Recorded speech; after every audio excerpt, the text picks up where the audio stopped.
Hello, hi, my name is Mariia and I'm an architect and guide. And in this video we are spending a weekend in the capital of Germany. So let's spend a day with me in Berlin, shall we?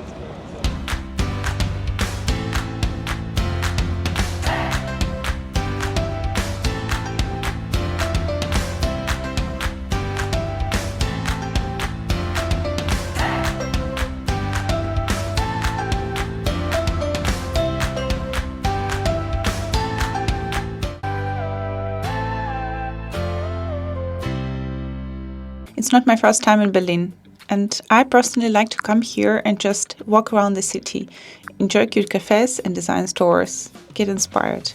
But my aunt, with whom I was traveling, was here for the first time and demanded a touristic highlights of Berlin. We are starting our Berlin day with coffee as usual, because to really explore the city and to have enough energy, I personally need some coffee. And likely in Berlin, the choice is very big. That's my cup of morning espresso. And by the broken cup, you can already feel the Berlin vibe. We were here for 2 days. One of them was Sunday and another one was dedicated to shopping. Hopefully you will enjoy my touristic Berlin, and if you have any extra ideas, leave them in a comment below. Because some of Berlin districts can really shock non-prepared person, I've chosen Kudamm for staying this time, and it's quite lively, but at the same time clean. And for a person who lives in Munich and St. Petersburg, that's important. My first idea on Sunday for Berlin was to visit a flea market. Here I bought my first Meissen, very well respected German porcelain. And from here, my small porcelain business had started. Today is Sunday and in Germany everything is closed, Berlin included. That's why we start our day with visiting some flea market, which is actually antique market that is located on the street of 17. Juni in Berlin. I have a feeling that locals themselves shop here, same as we saw in Brussels. However, you should be very careful with what you buy. Prices are rather high here, but also there are lots of fake porcelain, like fake brands, Meissen and KPM. How to tell? It's complicated. I personally learned it by doing mistakes, being honest. Most important, don't buy fast. Study carefully at first and bargain and once again bargain. Unfortunately, I bought nothing this time, but that's I feel the case for these places. You have to be lucky. Berlin is quite a big city, so I suggest to use the subway and buy a daily ticket in the city app. That's the best deal. With the subway, we quite quickly got to the very center of the city, to the famous Unter der Linden, the alley underneath the Linden. This alley was commissioned by Friedrich von Brandenburg. He ordered to create a nice way from his palace to his hunting place in Tiergarten, nowadays the park in the center of Berlin. I'm admiring his sense of beauty after all. I think any street is better with trees.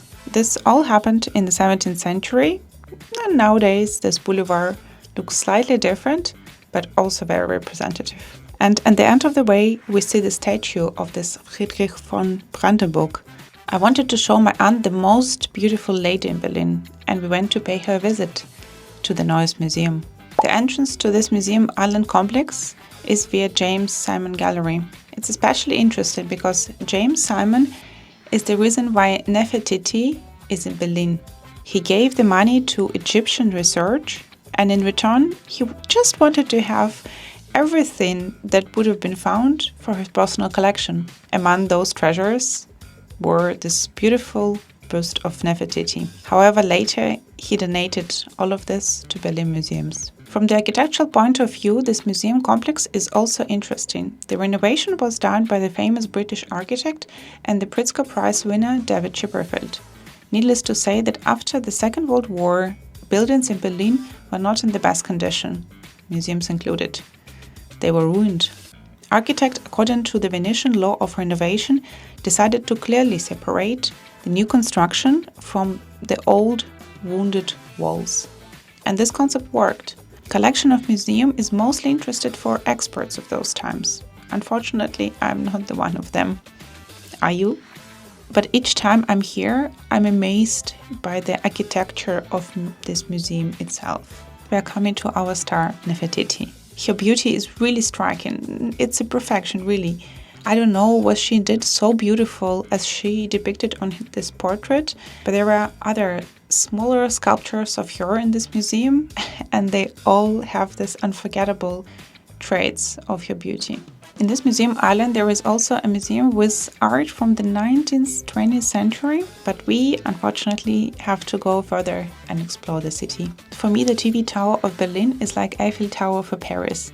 It's a symbol of the city. I was even surprised to know that every big German city has this kind of tower. But correct me if I'm wrong, Berlin is still the most famous one in Germany. For the next coffee, we will go to one of the most expensive real estates in Berlin and see another hidden landmark of the city, Hackesche Höfe, or in English, Hacks Yards. I'm attracted to this place as a big fan of Jugend style or modern style. And those houses are a great example of this. Here, nowadays, you can find restaurants, design stores, art galleries, and also offices of people from creative fields. We are going to quite a hip place for lunch. It's a popular place and they are doing relatively good coffee. My advice is to take one without milk. It's better. And I can recommend this place for a quick lunch. But no time for sitting for too long. Next point in our list was waiting. Especially because you have to ride there and better in the daytime. The district, for my taste, is not the nicest. We went to the East Side Gallery. And here we're again thinking about the history and events after the Second World War and how Berlin was divided by this wall. The wall broke in 1989 and in 1990 this museum in an open air appeared. The sharp motifs that reflected politics were placed on the east part of that wall. 118 painters from 21 countries left their art here. Sadly, among all the art, I saw very unpleasant signs about Russia. Honestly, I was shocked to see such phrases towards my nation, especially here. I think unfortunately not many people really define between Russia and Russians, and the hate towards my country and towards my nation is becoming absurd. The weather became very Berlin grey and we went back to the center to see another symbol of Berlin, Brandenburg Gate. Another war, peace, victory symbol of the country. On the way to the hotel, we walked in Charlottenburg district. It's very different from this techno and underground Berlin. When you look at the architecture of these houses, hallways, restaurant, everything tells you bourgeois. I read somewhere that Berlin used to look like this before the war.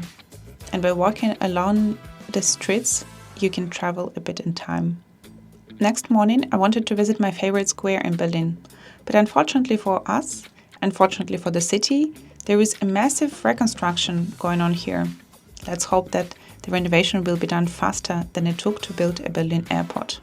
That is a gendarmenmarkt from a market square with the French and German churches that look almost identical.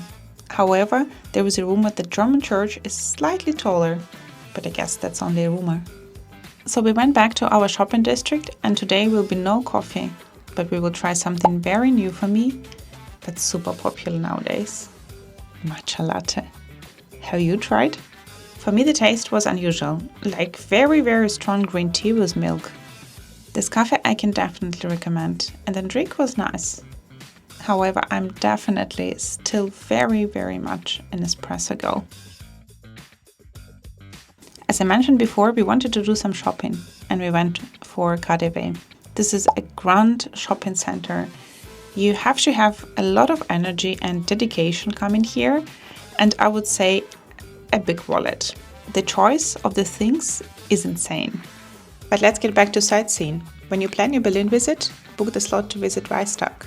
I will leave the link in the box. It's for free. Just do it in advance and don't forget to bring your passport. The building where German politics is conducted nowadays was destroyed after the Second World War, so it had to be renovated. As with all big renovation projects, Berlin decided not to construct the same building and pretend that nothing happened.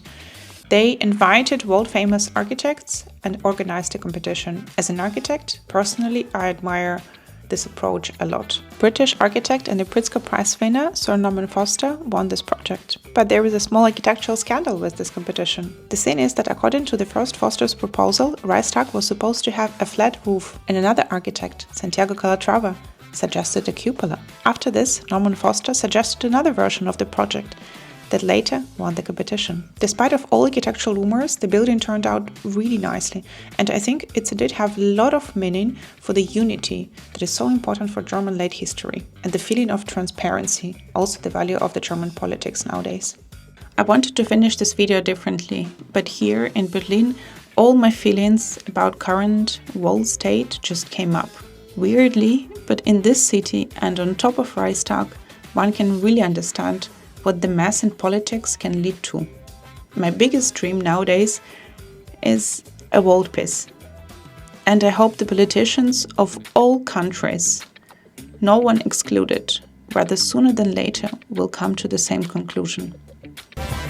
And that's it for today from Berlin. So I hope you will come here and use some of my tips.